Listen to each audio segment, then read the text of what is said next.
स्वागत है आप सबका मेरे चैनल कहानी का कारवां में। क्या बंटवारा होने से रिश्तों में दरार आ जाती है और क्या दिल के रिश्ते टूट जाते हैं?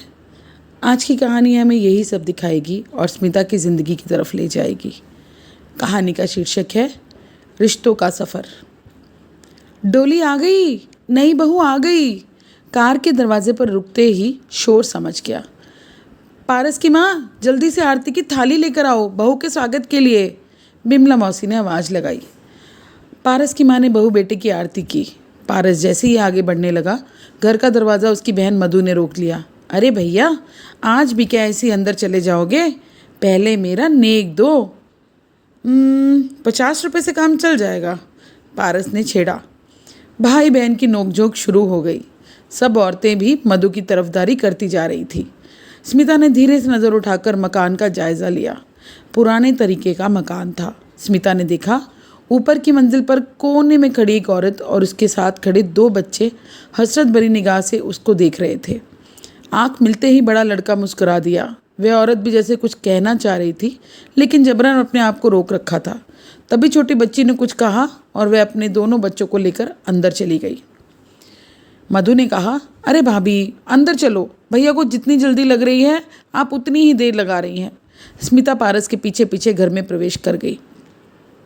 करीब 20 दिन बीत गए। स्मिता ने आते जाते कई बार उस औरत को देखा जो देखते ही मुस्कुरा देती पर बात नहीं करती थी। कभी स्मिता अगर बात करने की कोशिश करती तो वह जल्दी जल्दी 2 शब्द में जवाब देकर या हंसकर टाल जाती। स्मिता की समझ में कुछ नहीं आ रहा था कि वह ऐसा क्यों करती थी, लेकिन धीरे धीरे टुकड़ों टुकड़ों में उसे जानकारी मिली। वह औरत उसके पति पारस की चाची है, लेकिन जायदाद के झगड़े को लेकर उनमें अब कोई संबंध नहीं है। जायदाद का बंटवारा देखकर स्मिता को लगा कि उसके ससुर के हिस्से में एक कमरा ज़्यादा ही है। फिर क्या, चाची जी इस कारण शादी में नहीं शामिल हुई या उसके सास ससुर ने ही उनको शादी में निमंत्रण नहीं दिया? पता नहीं कौन कहाँ गलत है। ये सब उसने बैठकर सोचना शुरू किया। एक दिन स्मिता जब अपनी सास राधा के पास फुर्सत में बैठी थी तो उन्होंने पुरानी बातें बताते हुए कहा, तुम्हें पता है, मैं इस तरह चाव से एक दिन कमला को अपनी देवरानी नहीं बहू बना कर लाई थी। मेरी सास तो बिस्तर से ही नहीं उठ सकती थी। वह तो जैसे अपने छोटे बेटे की शादी देखने के लिए ही जिंदा थी। शादी के बस 1 माह में ही चली गई। मैंने सास की तरह ही इसकी देखभाल की और देखा जाए तो देवर को मैंने अपने बेटे की तरह पाला है। तुम्हारे पति पारस और प्रकाश में सिर्फ 7 साल का अंतर है। उसकी पढ़ाई लिखाई, काम धंधा, शादी ब्याह आदि सब कुछ मेरे प्रयासों से ही तो हुआ, फिर बेटे जैसा ही तो हुआ। राधा ने स्मिता की ओर समर्थन की आशा में देखते हुए कहा। हाँ बिल्कुल, स्मिता ने आगे उत्सुकता दिखाई। वैसे शुरू में तो कमला ने भी मुझे सास के बराबर आदर सम्मान दिया और प्रकाश ने तो कभी मुझे किसी बात का पलटकर जवाब ही नहीं दिया। वह जैसे अतीत को अपनी आंखों के सामने देखने लगी। लेकिन बुरा हो इन मोहल्ले वालियों का, किसी का बनता घर किसी से नहीं देखा जाता। और यह नादान कमला भी उनकी बातों में आकर बंटवारे की मांग कर बैठी। राधा ने मुंह बनाते हुए कहा, क्या बात हुई थी? स्मिता उत्सुकता दबा ना पाई। इसकी शादी के बाद 3 साल तक तो ठीक ठाक चलता रहा, लेकिन पता नहीं लोगों ने इसके मन में क्या क्या भर दिया कि धीरे धीरे इसने घर के कामकाज से हाथ खींचना शुरू कर दिया। हर बात में हमारी उपेक्षा करने लगी। फिर एक दिन प्रकाश ने तुम्हारे ससुर जी से कहा, भैया मैं सोचता हूँ कि अब माँ और पिताजी तो रहे नहीं, हमें मकान का बंटवारा कर लेना चाहिए, जिससे हम अपनी ज़रूरत के मुताबिक जो करवाना चाहें करवा कर अपने अपने तरीके से रह सकें। ये आज तुझे क्या सूझी? तुझे कोई कमी है क्या? प्रकाश को ऊपर से नीचे तक देखते हुए तुम्हारे ससुर ने कहा।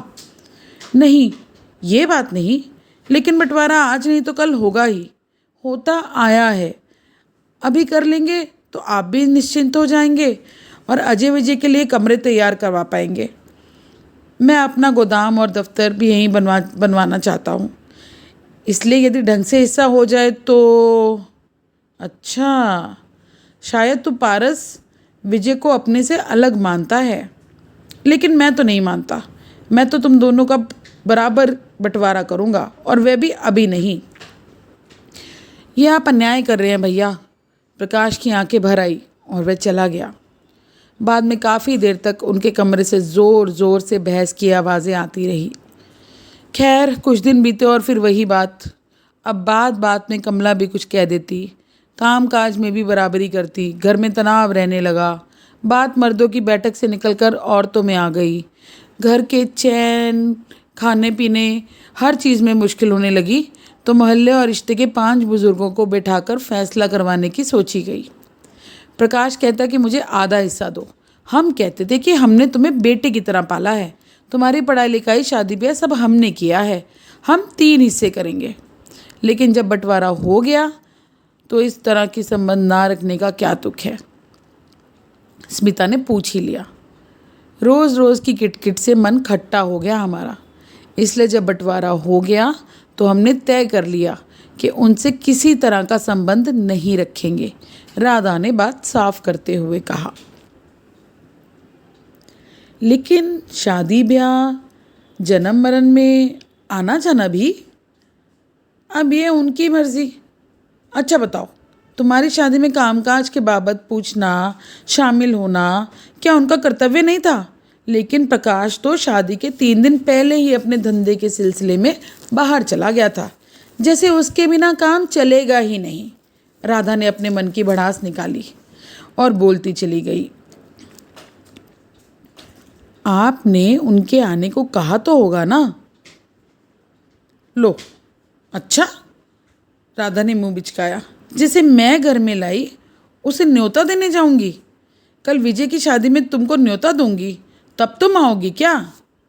स्मिता को लगा अब पुरानी बातों पर गुस्सा आ रहा है उसकी सासू माँ को, और कहीं ये गुस्सा उस पर ना निकले। वह धीरे धीरे से बोली, मैं चाय का इंतज़ाम करती हूँ। स्मिता सोचने लगी कि कभी चाची से बात करके ही वास्तविक बात पता चल पाएगी। उसने चाची व उनके बच्चों से संपर्क बढ़ाना शुरू किया। जब भी उनको देखती 1-2 मिनट बात कर लेती। एक दिन तो कमला ने कहा भी, तुम हमसे बात करती हो, भैया भाभी कहीं नाराज़ ना हो जाएं तुमसे। स्मिता ने कहा, आप कैसी बातें करती हैं, वह भला क्यों नाराज़ होंगे? और वह हंस दी। अब स्मिता ने दृढ़ निश्चय कर लिया कि एक दूसरे के मन में जमा मैल हटाना है। इसलिए एक दिन वह अपनी सास से बोली, चाची जी कह रही थी कि आप कढ़ी बहुत बढ़िया बनाती हैं, कभी मुझे भी खिलाइए ना। इसी तरह स्मिता कमला से बात करती तो कहती, माँ जी कह रही थी आप भरवा बैंगन बहुत ही बढ़िया बनाती हैं, कभी हमें भी खिलाएं। कहने की ज़रूरत नहीं कि ये बातें वह किस और मुंह से सुनती, पर सास को कहती तो चाची का नाम बताती और चाची से कहती तो सास का नाम बताती। वह जानती थी कि अपनी प्रशंसा किसे अच्छी नहीं लगती, फिर अगर वह अपने दुश्मन के मुंह से हो जाए तो दुश्मनी भी कम हो जाती है। इस तरह बातों के ज़रिए स्मिता एक दूसरे के मन में बैठी गलतफहमी को दूर करने लगी। एक दिन तो उसको लगा कि उसने गढ़ जीत ही लिया है। ऐसा हुआ कि स्मिता के नाम की चिट्ठी पिंकी लेकर आई और गैलरी में से उसने आवाज़ लगाई, भाभी जी। स्मिता उस समय रसोई में थी, वहीं से बोली, क्या बात है? आपकी चिट्ठी। स्मिता जैसे ही बाहर आने लगी, पिंकी गैलरी से चिट्ठी फेंक कर भाग गई। तब उसकी सास ने यह देखा तो बरबस पुकार बैठी, पिंकी पिंकी, अंदर तो आ ज़रा। तब स्मिता को आशा की किरण नज़र आई, बल्कि उसे विश्वास हो गया कि अब दिल्ली दूर नहीं। कुछ दिन बाद राधा को बेटी की बातचीत के सिलसिले में पति और बेटी के साथ 1 हफ्ते के लिए बनारस जाना था। स्मिता प्रेग्नेंट थी, इसलिए उन्हें चिंता खाई जा रही थी कि वो क्या करें। पहला बच्चा है, घर में कोई बुज़ुर्ग औरत होनी ही चाहिए। आखिरकार स्मिता को सब तरह की हिदायतें देकर वह रवाना हो गई। 3-4 दिन आराम से निकले। एक दिन दोपहर के समय घर में पारस और विजय भी नहीं थे। ऐसे में स्मिता परेशान सी कमला के पास आई। उसकी हैरान परेशान हालत देखकर कमला को कुछ अटपटा लगा। क्या बात है, ठीक तो है सब? पता नहीं, बड़ी बेचैनी हो रही है, सिर घूम रहा है। बड़ी मुश्किल से स्मिता बोल पाई। लेट जाओ तुरंत, बिल्कुल आराम से, कहती हुई कमला नीचे पति को बुलाने के लिए चली गई। कमला और प्रकाश स्मिता को अस्पताल ले गए और भर्ती करवा दिया। फिर पारस के दफ्तर फ़ोन किया। पारस ने आते ही पूछा, क्या बात है? वह बदहवास सा हो रहा था। कुछ नहीं, शायद चिंता की वजह से ब्लड प्रेशर बहुत बढ़ गया है, कमला ने पारस को जवाब दिया। मैं इसके मायके से किसी को बुला लेता हूँ, आपको बहुत तकलीफ़ होगी, पारस ने कहा।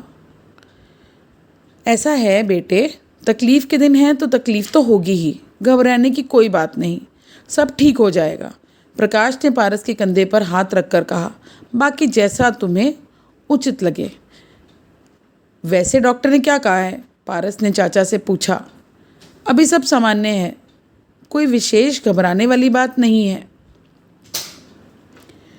स्मिता को 2 दिन अस्पताल में रहना पड़ा, फिर छुट्टी मिल गई, पर डॉक्टर ने आराम करने की सख्त हिदायत दे दी। घर आने पर सारा काम कमला ने अपने सिर ले लिया। स्मिता इस बीच कमला का व्यवहार देखकर सोच रही थी कि गलती कहाँ है। कमला कभी भी उसके सास ससुर के लिए कोई टिप्पणी नहीं करती थी, लेकिन एक दिन स्मिता ने बातों बातों में कमला को उकसा ही दिया। उन्होंने बताया, हाँ मैंने बंटवारा करवाया, ये सब कहते हैं, लेकिन क्या गलत किया मैंने? माना उम्र में वे मेरे सास ससुर के बराबर है, इनको पढ़ाया लिखाया भी, लेकिन सास ससुर तो नहीं है ना। यदि ऐसा ही होता तो क्या तुम्हारी शादी में हम इतने बेगाने समझे जाते? फिर यदि मैं झगड़ालू ही होती तो क्या बंटवारे के समय लड़ती नहीं? सब यही कहते हैं कि मैंने तनाव पैदा किया, पर मैंने ये तो नहीं कहा था ना कि संबंध ही तोड़ दो, एक दूसरे के दुश्मन ही बन जाओ। अपने अपने परिवार में हम आराम से रहें, एक दूसरे के काम आए, ऐसा सोचा था मैंने।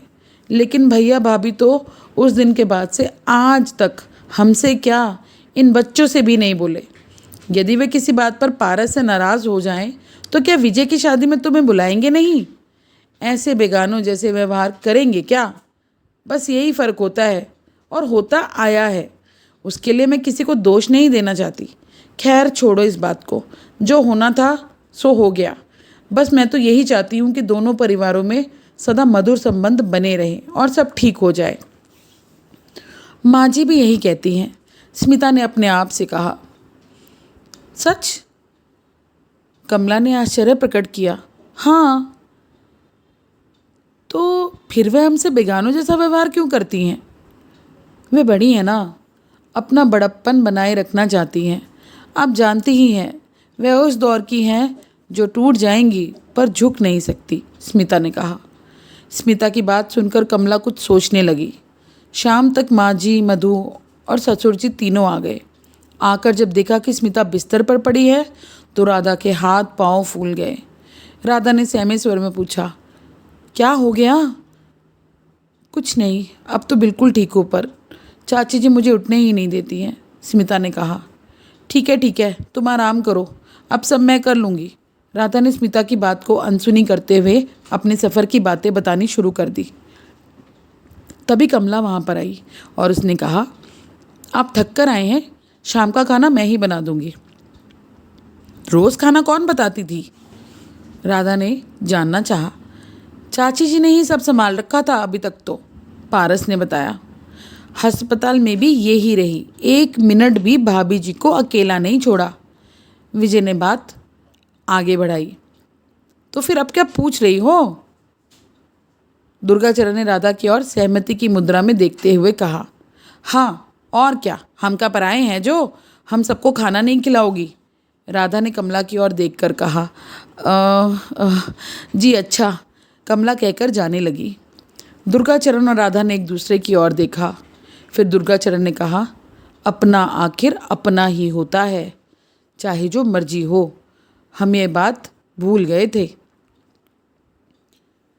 तभी कमला कुछ पूछने आई तो राधा ने कहा, हमें माफ़ करना बहू, न जाने हमने क्या सोचा, न जाने हम क्यों नहीं समझ पाए।